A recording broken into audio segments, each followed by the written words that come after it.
জীবনে প্রথমবার পিৎজা খাইতে গেছিলাম গো, জানতাম না পিৎজা যে এত টেস্ট খাইতে। পিৎজা খাইতে গিয়ে যে আমার সাথে এমন হইব আমি জানতাম না। সকালবেলা ঘুম থেকে উঠাই আমার মা আসলো শাক পাতা নিয়ে। এখানে গিয়ে দেখি এত বড় একটা জোক, আরেকটু হইলে আমার মা রক্ত সব খাইয়া শেষ করে নিত। মা আসলো আর কি মার মামা বাড়ি ঘুরতে, আর মামা বাড়ি থেকে শাক নিয়ে যাইতে চাইছিল। শাক নিতে যাইয়া কি বড় অঘটনটা ঘটতে গেছিল গো। আমরা যেহেতু আজকে বাড়ি চলে যাব, তার জন্য আমার মাসি আমারে বললো চলো তোমার একটু ঘুরাই নিয়ে আসি। আমি বললাম হ্যাঁ হ্যাঁ চলো চলো। মাসি বললো কি জীবনে তো তুমি কোনোদিন পিৎজা খাও নাই, চলো আজকে তোমারে আমরা সবাই পিৎজা খাওয়াবো। যে এই কথা আমার নাতি মাসি শুনতে পারছে তাড়াতাড়ি চেয়ারে বসে পড়ছে। দেখছো সবার আগে খাইবো বইলে এত বড় চেয়ারে ওইটা কি করে বসে আছে দেখো। বাবা আমি না বুঝতেই পারতাছিলাম না সবাই আমারে কেন এত ভালোবাসতাছে। এখানে সবাই ফটো তুলতাছে, দেখো আমার মুখটা দেখে বড় লোকই লাগে না, কিন্তু পায়ে দেখো বসে হাওয়াই ছটি। আরে বাপরে সবাই আমারে এত ভালোবাসতাছে কেন বুঝতেই তো পারতাছি না। যাকে আমরা সবাই ফটো তুলতাছি আর ফটোগুলা দেখে নিজেরাই হাসতাছি, আমাদের এত সুন্দর লাগতাছিল ফটোতে।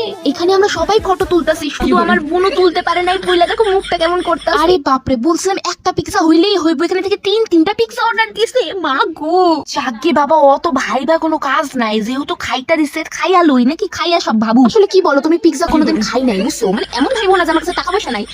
না ইচ্ছা করে নাই কোনোদিন নিজে কিনা খাইতে। আমি ভাবছিলাম কেউ যদি আমার ফ্রিতে খাওয়াই তাহলেই খাবো। পিৎজা খাইতে খাইতে দেখি ডান দিক বাম দিক টাকা কেউ আমার সাথে নাই, সব ভাগছে গো আমারে থুইয়া।